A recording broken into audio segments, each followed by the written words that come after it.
Now, recently, President Trump has begun to waffle on the idea of leaving Syria.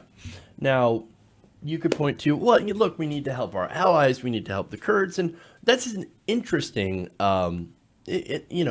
perspective, and one that I'm sympathetic to, because again, our Kurdish allies have actually been fighting ISIS, and they do deserve some sort of support to make sure that Turkey does not annihilate them, because Turkey is against the Kurds. Everybody seems to be against the Kurds. So if you want to make an argument that, well, we should at least support the Kurds or protect the Kurds, that's an interesting one.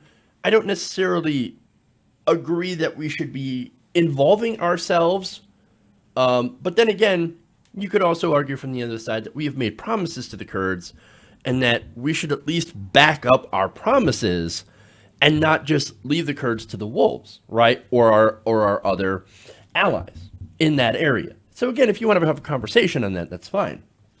It'd be a very interesting policy conversation. But as far as my perspective is, I'm anti-interventionist, and so I'm very anti-war. So I'm not exactly interested in staying in Syria. Now, Trump and the rest of the administration are interested, and there's actually a pretty good reason why. Turns out that of his cabinet, defense industry lobbyists now take up 4 positions as Trump cabinet secretaries.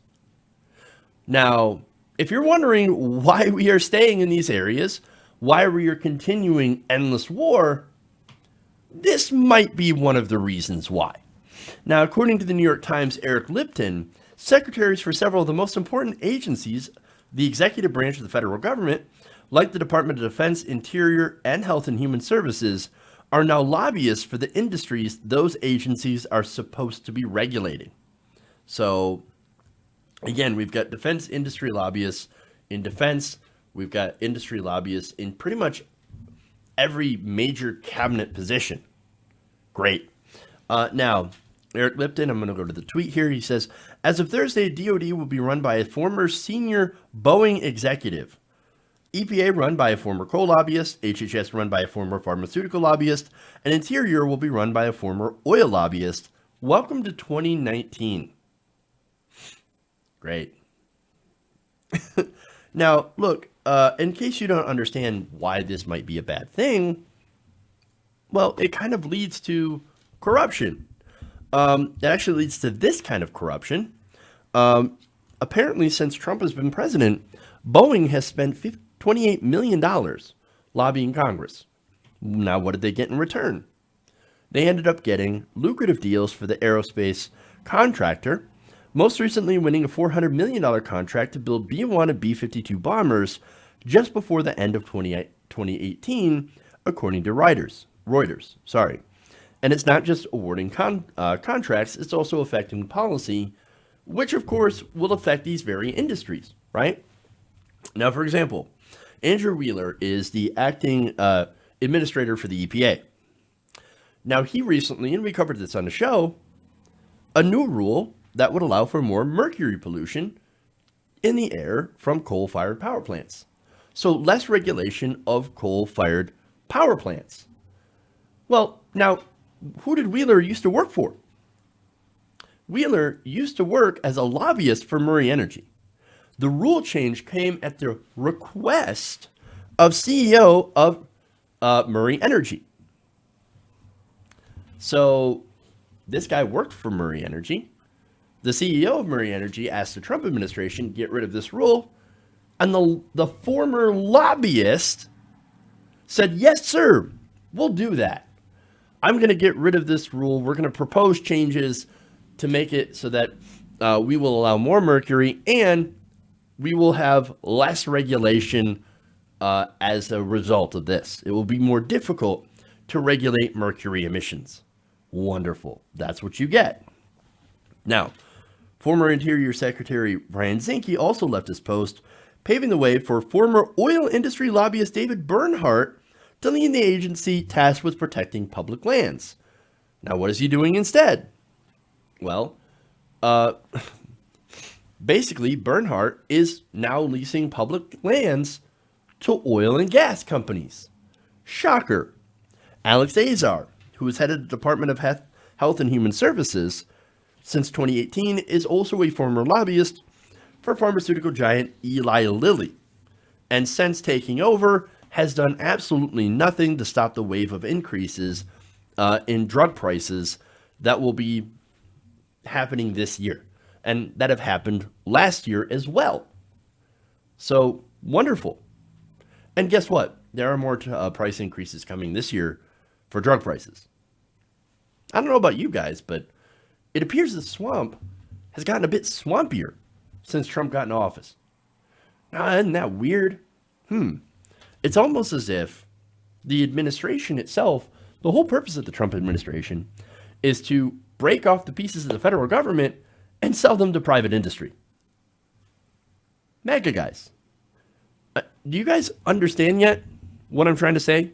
If you've made it this far and you're actually listening and you're trying to say, well, come on, well, maybe giving it to industry is good. No, how do you not see the corruption? How do you not understand the corruption? I'm seriously trying to understand. You voted for President Trump in the hopes that he would break up the Washington swamp. This is the swamp right here, putting people in charge of industries, of regulating industries that they had previously worked for.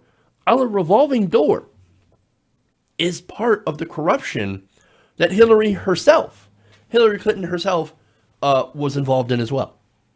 The Democrats were involved with, and Republicans. It doesn't matter. The revolving door exists on both sides.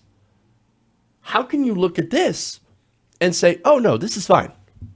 This kind of corruption is fine. This kind of corruption is great. Why? Well, it leads to less regulation. You mean less rules meant to protect you. Regulation isn't bad necessarily. Sure, there is an issue, could be an issue with over-regulation, and I understand that. And that is a concern, right? But right now, we have under-regulation of certain industries. The banks, for example. Look, we are still, yes, not going after banks for crashing our economy. Now, look, there are some agencies that have gone after, for example, Wells Fargo, but they end up getting laughable fines for what they've done. Things that they can basically afford to pay, fines they can afford to pay, where they can go back and continue to screw over their customers even more. Their customers being you guys. The Trump administration has not put an end to that, has not put an end to that corruption. In fact, Mick Mulvaney, now Trump's chief of staff, has actually fought to make sure that we deregulate banks and that we don't empower the Consumer Financial Protection Bureau. How is that not corruption? MAGA guys, you have to understand that this administration is not meant to protect you. It was meant to enrich the elite. You guys remember railing against the elite. Well, this is the elite that is prospering at your expense. He's only been on the side of them and not you. He lied to you. He's using you for personal gain. And if you continue to support him, then you are willfully closing your eyes to this level of corruption. Hey guys, hopefully you enjoyed that free video. Now I'm going to have to ask you a favor. Between the demonetization and the YouTube algorithm messing around with view counts, etc., we're having a hard time adjusting to the new YouTube reality, which is where you guys come in. See, we have a Patreon, patreon.com/TYTNation, set up to help us rely on you guys, the viewers, instead of big corporate ads. Look, you know the show. You know I'm not in favor of big corporations anyway. So help us transition away from relying on the ad model to pay the bills and sign up to be a patron, patreon.com patreon.com/TYT Nation. That goes a long way to help us keep the lights on. And you guys will know that you're supporting independent, progressive media.